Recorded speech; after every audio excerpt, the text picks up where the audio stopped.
તમે બહુ જ વખત ખાધી હશે એગ બિરયાની, પણ એકદમ ઇઝી બિરયાની મારી રીતે ટ્રાય કરી લીધી તો તમે અઠવાડિયામાં 4 વખત બનાવવાના છો. So hello guys, welcome to my kitchen channel. તો આજે આપણે બનાવવાના છે એગ બિરયાની. આ રીતે તમે એક વખત બનાવી લીધી તો તમે વારંવાર બનાવવાના છો. તો ચાલો ફટાફટ રેસીપી શરૂ કરી લઈએ. તો 1 કપ ભરીને અહીંયા મેં બાસમતી રાઈસ લીધેલા છે. બાસમતી રાઈસને અહીંયા આપણે પહેલાં તો પલાળી દેવાના છે.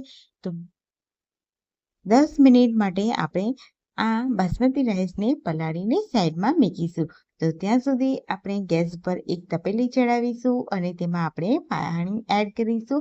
તો મેં 4 મોટી ગ્લાસ ભરીને પાણી એડ કરી દીધું છે અને હવે આપણે તેમાં એડ કરીશું 1 મોટી ચમચી ભરીને સ્વાદ અનુસાર મીઠું એડ કરવાનું છે. અને હવે તેમાં આપણે કડા મસાલા એડ કરીશું. તો 1 દાળચીનીનો ટુકડો, લવિંગ મરિયા એડ કરીશું, 2 આપણે કાંદા એડ કરીશું અને બરાબર મિક્સ કરી લઈશું. અને તે પાણી આપણે ઉકળે ત્યાં સુધી આપણે ચેક કરી લઈએ. તો 10 મિનિટ જેવું થઈ ગયું છે અને આપણા જે રાઈસ છે તે પણ એકદમ સરસ એવા ફૂલીને તૈયાર થઈ ગયા છે. તો આપણે તેને બરાબર વોશ કરી લેવાના છે 3 થી 4 પાણીથી. તો મેં એકદમ સરસ રીતે વોશ કરી લીધા છે અને અહીંયા આપણું પાણી છે તે પણ એકદમ સરસ રીતે ઉકળી ગયું છે.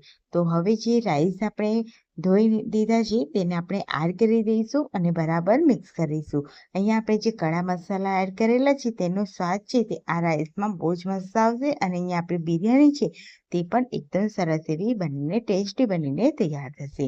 હવે અહીંયા તમે જુઓ તો 20 મિનિટ જેવું થઈ ગયું છે અને અહીંયા આપણા જે ચાવલ છે તે પણ એકદમ સરસ એવા તૈયાર થઈ ગયા છે. તો તેને આપણે એક જાળીમાં કાઢી લઈશું.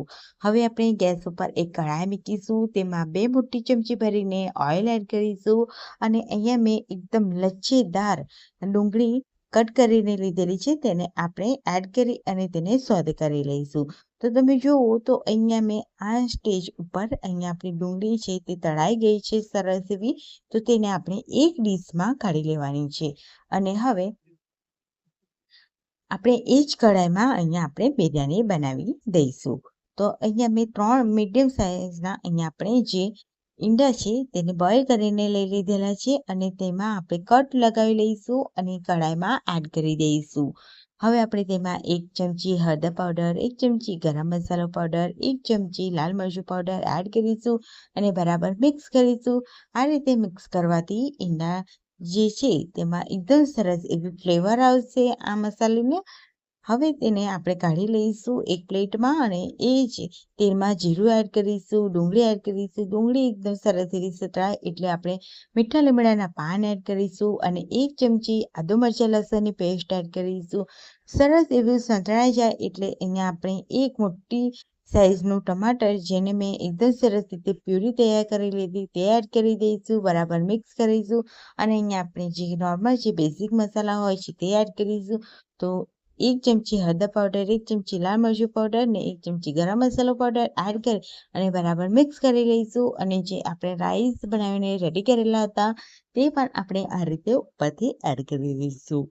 હવે જે આપણે લચ્છા આપણે તૈયાર કરેલા હતા તે એડ કરી દઈશું અને અહીંયા જુઓ તો મેં ઈંડાને 2 ભાગમાં ડિવાઈડ કરી લીધા છે. હવે તેને આપણે આ રીતે એડ કરી દઈશું અને ઉપરથી ફરીથી લેયર્સ તૈયાર કરીશું જો રાઈસની. અને આ રીતે આપણે રાઈસની લેયર્સ તૈયાર કરી દીધી છે. હવે ડુંગળીના જે લચ્છા છે તેને આપણે એડ કરી દઈશું અને ફરીથી આપણે ઈંડાની સ્લાઇસને એડ કરી દઈશું. ઉપરથી ધાણા સ્પ્રિંકલ કરી લઈશું અને તેને આપણે ઢાંકણ ઢાંકી અને 1 થી 2 મિનિટ માટે કૂક કરી લઈશું. અને તમે જોઈ શકો છો ગરમા ગરમ અહીંયા આપણી બાસમતી રાઈસ બિરયાની બનીને રેડી થઈ ગઈ છે. બહુ જ મસ્ત લાગી રહી છે. કલર પણ એટલો મસ્ત મજાનો આવેલો છે. તમે અહીંયા એગ બિરયાની મસાલો પણ એડ કરી શકો છો. મેં અહીંયા નથી એડ કર્યો. અહીંયા ફ્લેવરફુલ અહીંયા આપણા ઘરના મસાલાથી એકદમ ટેસ્ટી અહીંયા આપણી એગ બિરયાની બનીને રેડી થઈ ગઈ છે. કેવી લાગી છે કમેન્ટમાં જરૂરથી જણાવજો. અહીંયા આપણે ઉપરથી થોડા ધાણા સ્પ્રિંકલ કરી લઈશું અને તેને ગરમા ગરમ તમે તેને સર્વ કરી શકો છો. તો તમે જુઓ અહીંયા એકદમ ખીલા આપણા રાઈસ અને એગ અહીંયા રેડી છે. અહીંયા આપણી એગ બિરયાની એકદમ સરસ એવી બની રેડી થઈ ગઈ છે. કેવી લાગી આજની રેસીપી કમેન્ટ જરૂરથી કરજો. અને આવી રેસીપી સાથે આવતી રેસીપીમાં મળીશું. ત્યાં સુધી બધાને આવજો. Bye bye and take care. અને અમારી ચેનલ ઉપર જો નવા હોય તો અમારી ચેનલને લાઈક કરી અને એક સબસ્ક્રાઈબ જરૂરથી કરી લેજો. તો thank you so for watching. Bye bye.